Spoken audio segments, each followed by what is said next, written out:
Jammu and Kashmir, where a ruckus ensued in the Jammu and Kashmir Legislative Assembly for the third day in a row after Khurshid Ahmed Sheikh displayed a banner on the Article 370, leading to a fist fight among lawmakers. The banner displayed by the Awami Ittihad Party MLA read, "We demand restoration of Article 370 and Article 35A and release of political prisoners." Unquote.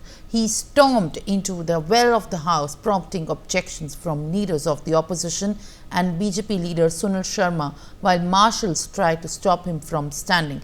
The speaker also instructed him to take the seat. However, he continued standing with the banner, and BJP leaders attempted to snatch it from him, leading to a fist fight where we have seen how the showdown happened and in fact led to the brawl on the national television in the Jammu and Kashmir Assembly election. The BJP is currently addressing about the ruckus that took place. Let's now quickly cut across. आज के उन अधिकारों के खिलाफ खड़े रहेंगे। जम्मू कश्मीर में धारा 370 हटने के बाद दलित समाज, पिछड़े समाज को जो अधिकार भारत के संविधान के माध्यम से भारत की संसद ने सुपुर्द किए, क्या कांग्रेस नेत इंडिया अलायंस उनके खिलाफ खड़े रहेंगे? कल का रेजोल्यूशन कांग्रेस और इंडिया अलायंस के नेताओं का टैक्टिकल समर्थन दिखाता है उग्रवाद और आतंकवाद के समर्थन में। यह भारत में हर नागरिक को ज्ञात है कि धारा 370 हटने के बाद नागरिकों की मृत्यु में 80% की गिरावट हुई। यह हर हिंदुस्तानी को ज्ञात है कि धारा 370 हटने के बाद जम्मू कश्मीर में आतंकी घटनाओं में 70% की कमी हुई। लोकतांत्रिक ढांचे के माध्यम से एक चुनी हुई सरकार विकास के मुद्दों पर काम करने की बजाय, भारत को जोड़ने की बजाय भारत को तोड़ने का प्रमाण दे रही है।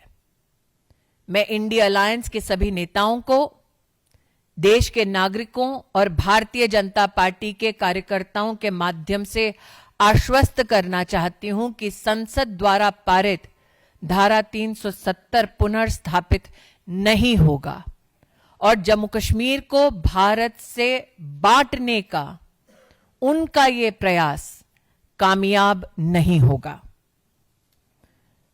Today, I stand as an Indian outraged at the attempt by the Congress-led India Alliance to bring to the floor of the House a resolution that stands against the Indian Constitution and the opinion of the Supreme Court of India.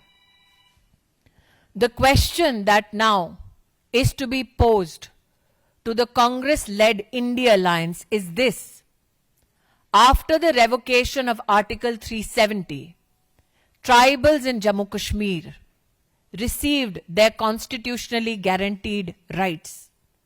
After the revocation of Article 370, the Dalit and OBC community in Jammu Kashmir received, after years of struggle, their constitutional rights. After the revocation of Article 370, women who were constitutionally guaranteed protection against abuse and violence received their constitutional protection.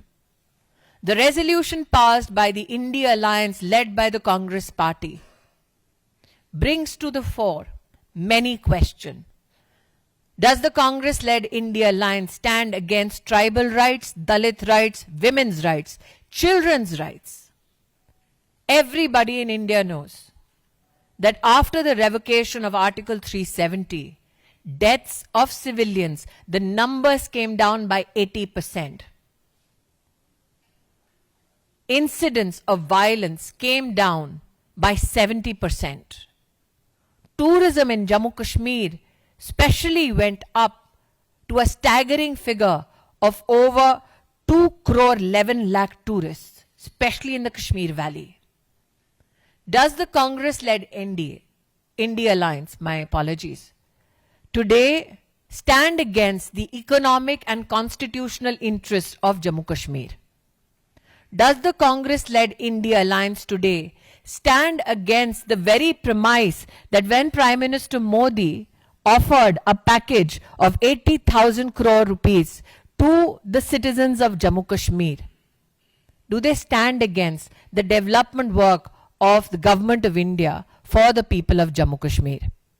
I am today joined in my outrage by the people of India and the Karyakartas of the Bharatiya Janata Party. The Congress leadership, particularly the Gandhi family, needs to answer. Do they stand for terrorism and stand against development of Jammu and Kashmir? Do they stand for breaking of India rather than stand and abide by the Constitution of India?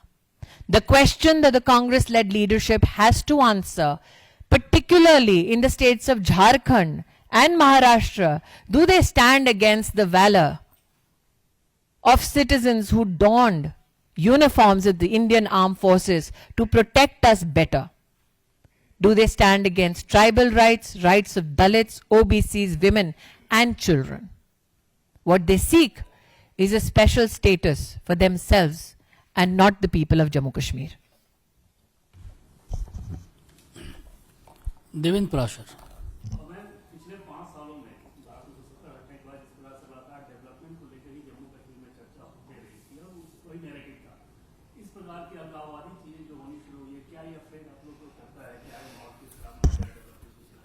मुझे ऐसा लगता है कि India alliance ने जो बिगुल छेड़ा है जम्मू कश्मीर में, वो अगर विकास के संदर्भ में होता तो जम्मू कश्मीर के आवाम को उससे ज़्यादा फायदा होता। मुझे लगता है कि आंतरिक सुरक्षा के विषयों पर अगर भारत की सरकार के साथ मिलकर राष्ट्रीय सुरक्षा और नागरिक सुरक्षा पर वो बल देते तो वो एक सकारात्मक राजनीति का प्रमाण होता। इस प्रकार के रेजोल्यूशन को पारित कर वो भारत के संविधान, भारत की संसद, भारत की सुप्रीम कोर्ट के खिलाफ एक अपना स्टैंड लेकर जम्मू कश्मीर के आवाम को, जो शांति प्रिय है, जो विकास पसंद है, उनको क्या संदेश देना चाहती है? मैं पुनः कहती हूं कि इंडिया अलायंस के नेता आवाम के लिए नहीं, अपने स्वार्थ के लिए, अपने लिए स्पेशल स्टेटस चाहते हैं ताकि पुनः जम्मू कश्मीर की तिजोरी को वो लूट सके। आमोद राय।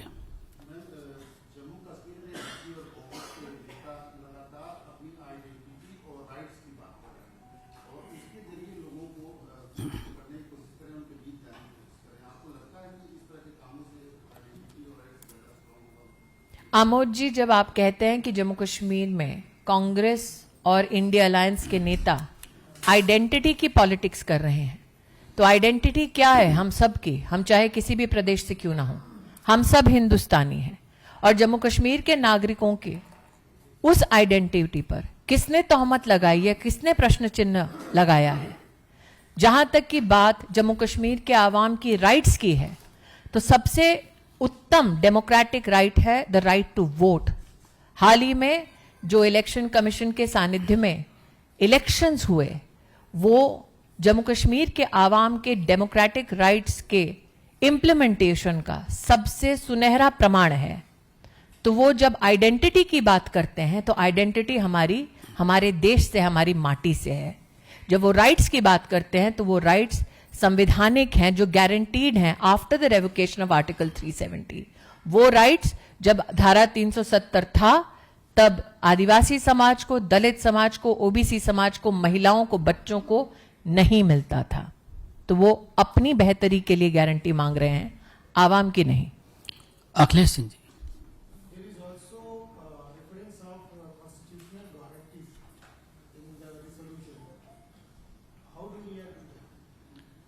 The Constitution guarantees you a life with dignity.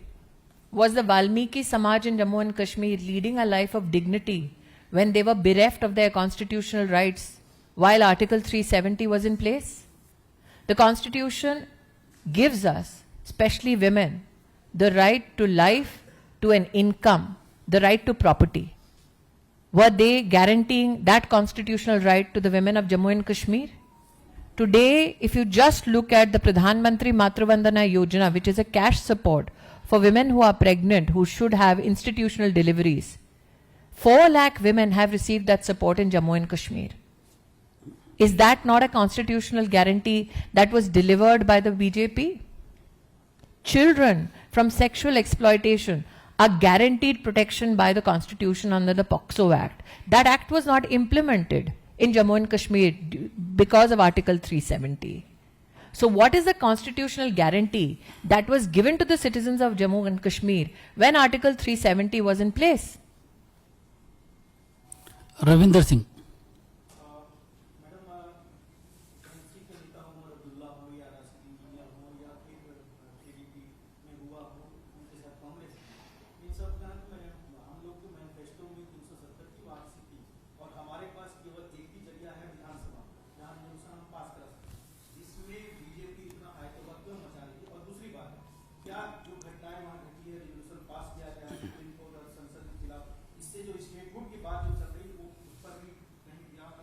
देखिए, अगर उनकी बात में इतना दमखम होता तो भाजपा के विधायकों के साथ हाथापच्ची करने की कोई जरूरत नहीं थी।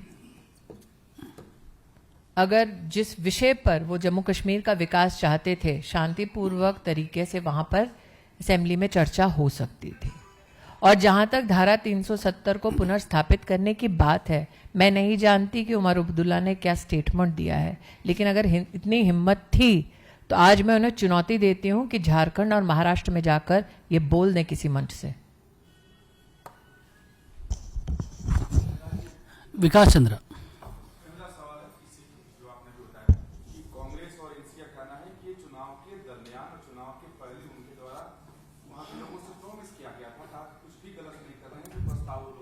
मैं पुनः कहती हूं, प्रस्ताव की एक प्रति मेरे हाथ में है। पहले तो इस प्रस्ताव में वो खुद ही बचे हैं। कॉन्स्टिट्यूशनल गारंटी की बात कर रहे हैं, जिसका विश्लेषण मैंने दिया। कॉन्स्टिट्यूशनल मैकेनिज्म्स की बात करते हैं, जिसके ऊपर मैं चर्चा करने को तैयार हूं। राइट्स और आइडेंटिटी के बारे में अभी अभी आमोद जी ने प्रश्न कर लिया है। तो ऐसा क्या है जो भारत के संविधान ने, भारत की संसद ने, भारत के सुप्रीम कोर्ट ने जम्मू कश्मीर में वर्तमान में लागू नहीं किया है? लेकिन अगर विषय में खुद में इतना ग्रेविटास था तो मुख्यमंत्री अथवा एक असेंबली ऑफ पीपल में भारतीय जनता पार्टी के जनप्रतिनिधियों के साथ हाथापाई करने की क्या जरूरत थी? बात में वजन नहीं है, बात विकास के मुद्दों से ध्यान भटकाने के लिए किया गया था। लेकिन आप अगर अपने मुद्दों से ध्यान भटकाने के लिए ऐसा दुस्साहस करते हैं, उसकी तर्ज पर आप भारत को तोड़ने का दुस्साहस करेंगे। अगर कांग्रेस की ये मान्यता है तो प्रचार में जहां जहां कांग्रेस के मुखिया जा रहे हैं, झारखंड में, महाराष्ट्र में बोलकर तो दिखाएं। वो क्यों बच रहे हैं? उन्हें खुद प्रेस कॉन्फ्रेंस करनी चाहिए, देश को अवगत कराना चाहिए कि हां वो चाहते हैं कि देश बटे। मोहित भट्ट।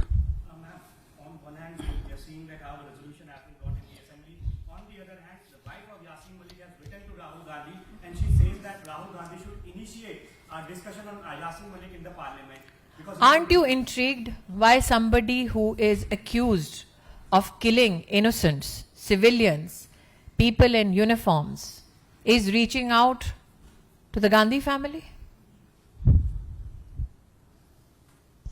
नीलू। Why would a terror suspect reach out for support to the Gandhi family? Any journalist, camera personnel in this room, if a terrorist reaches out to you, Neelu. are you happy to help? Hindi में आपको पूछना पड़ेगा साहब। यासीन मलिक की wife ने letter लिखा राहुल गांधी को, कहा है कि यासीन मलिक के बारे में पार्लियामेंट में डिबेट होनी चाहिए बिकॉज वही पीस ला सकते हैं कश्मीर में।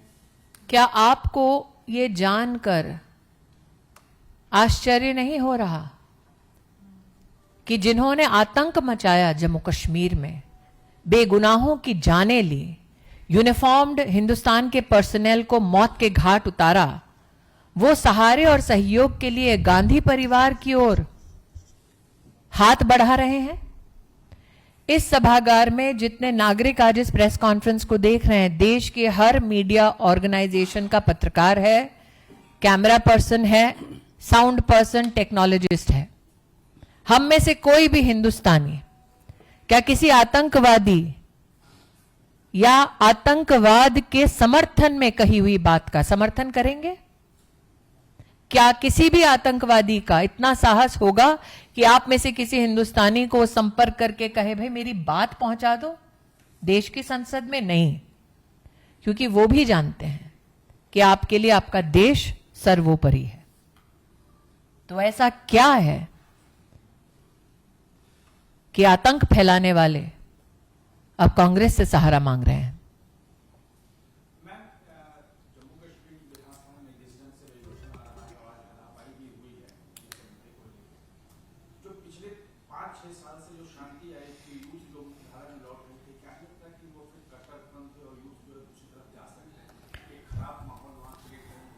देखिए, भारत सरकार में जब तक नरेंद्र भाई के नेतृत्व में हम अपनी सेवा दे रहे हैं, वी आर कॉग्निजेंट कि हमें विकास के पथ पर अग्रसर रहना है। जम्मू कश्मीर के आवाम को भी यही मुझे लगता है इच्छा उन्होंने व्यक्त की है। इस प्रकार के रेजोल्यूशन विकास के मुद्दे से न सिर्फ ध्यान भटकाते हैं बल्कि आंतरिक सुरक्षा और उग्रवाद की जननी धारा 370 के प्रति कुछ भारत विरोधी ताकतों के हौसले भी बुलंद करते हैं। मैं सरकार की प्रतिनिधि के नाते आज यहां उपस्थित नहीं हूं, भाजपा की प्रतिनिधि के नाते इस मंच से भाजपा कार्यकर्ताओं की ओर से आपको आश्वस्त करती हूं कि देश भर में अगर कांग्रेस और इंडिया अलायंस ने दुस्साहस किया तो हम देश के नागरिकों के साथ एकजुट होकर मुंह तोड़ जवाब जरूर देंगे, ताकि जम्मू कश्मीर जो आज विकास के पथ पर अग्रसर है, जहां पर पत्थरबाजों की संख्या बिल्कुल खत्म हो चुकी है, वहां पर आतंक अपना सर दोबारा ना उठाए। रविकांत हो गया। पीयूष। मैम, आपने महिलाओं के अधिकार की बात की, उनके सम्मान की बात की, लेकिन कांग्रेस और तृणमूल कांग्रेस की जो नेता है उन्होंने विवादास्पद बयान दिए महिलाओं के खिलाफ। राजा वड़िंग जो पंजाब कांग्रेस के अध्यक्ष हैं, उन्होंने कांग्रेस कैंडिडेट जो उनकी पत्नी खुद की है उनको लेकर विवादित बयान दिया और साथ साथ फिराद की जो मंत्री भी है उन्होंने। देखिए, मैंने कल भी कहा था, आज भी कहती हूं कि इंडिया अलायंस से आप महिला के सम्मान की अपेक्षा अगर अभी भी करते हैं तो वो थोड़ा सा आपकी ओर से एक नॉविस वाला व्यवहार होगा। हम सब जानते हैं कि इंडिया अलायंस ने जब जब मुद्दों के आधार पर राजनीति करने में मुश्किलातों का सामना किया है, तब तब वो महिला जनप्रतिनिधियों के खिलाफ इस प्रकार की ओछी बातें करते हैं। मेरा ये मानना है कि भारतीय लोकतंत्र को सहयोग तब मिलता है जब हम मुद्दों के आधार पर राजनीति करते हैं। तो एक महिला प्रतिनिधि को नीचा दिखाने की बजाय अगर इकोनॉमी, इंफ्रास्ट्रक्चर, एजुकेशन, हेल्थ जैसे मुद्दों पर वाद विवाद हो तो उससे देश का भी भला होगा और वोटर का भी। नीरज पांडे।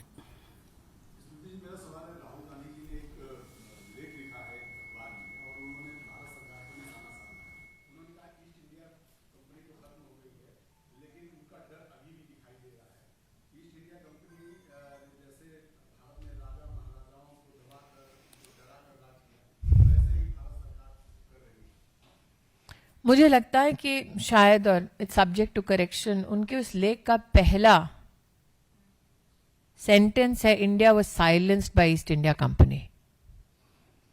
और ये वो लोग हैं जो गलतफहमी पालते हैं और बिरसा मुंडा का शौर्य नहीं जानते, छत्रपति शिवाजी महाराज का योगदान नहीं जानते, रानी लक्ष्मीबाई के बलिदान को नहीं जानते। जो मंगल पांडे के बारे में नहीं जानते, शायद उनको लगता होगा कि हिंदुस्तान और हिंदुस्तानी ईस्ट इंडिया कंपनी के सामने साइलेंट थे। साइलेंट होते तो आज भी ब्रिटिश साम्राज्य यहां होता। लेकिन हास्यास्पद है नीरज जी, जिन्होंने पॉलिटिक्स को एक single family private limited company बना दिया, वो आज ईस्ट इंडिया कंपनी पर चर्चा कर रही है। पायल।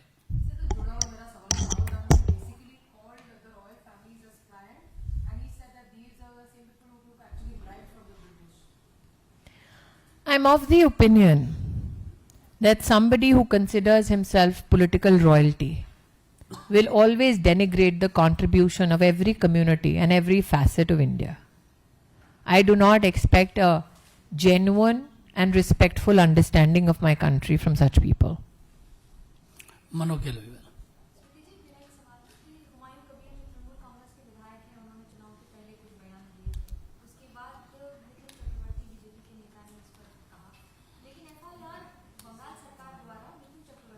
जी,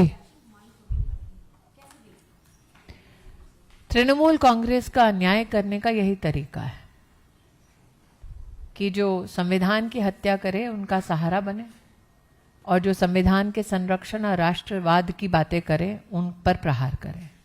तो आपको और हमको ये देखकर आश्चर्य नहीं होता। आप तृणमूल कांग्रेस से कहीं भी ना किसी मोड़ पर ना किसी मुद्दे पर जस्टिस की अपेक्षा कर सकते हैं। विनीत मैम, राहुल गांधी मंच पर थे और वहां पर एमडीए के जो समर्थक थे उन्होंने वीर सावरकर के पक्ष में गीत गाया। राहुल गांधी कुछ नहीं बोले मंच पर बैठने के लिए। मैंने पहले भी कहा था शायद आपसे ही, हिंदुइज्म और हिंदुस्तान पर हम उनसे समर्थन की अपेक्षा नहीं कर सकते, लेकिन हाँ, कहीं ना कहीं इस बढ़ती ताकत को देखकर अब शायद वो भी मजबूरन चुप्पी साध रहे हैं।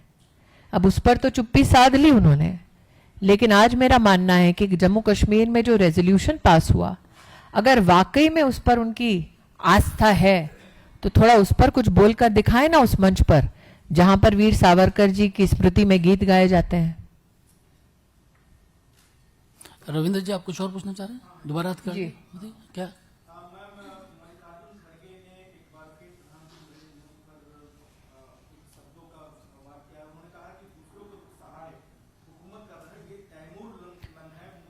जो दूसरों के सहारे अध्यक्ष बनते हैं उन्हें दूसरों पर टिप्पणी नहीं करनी चाहिए। For more such videos, subscribe to the NewsX YouTube channel, hit the bell icon.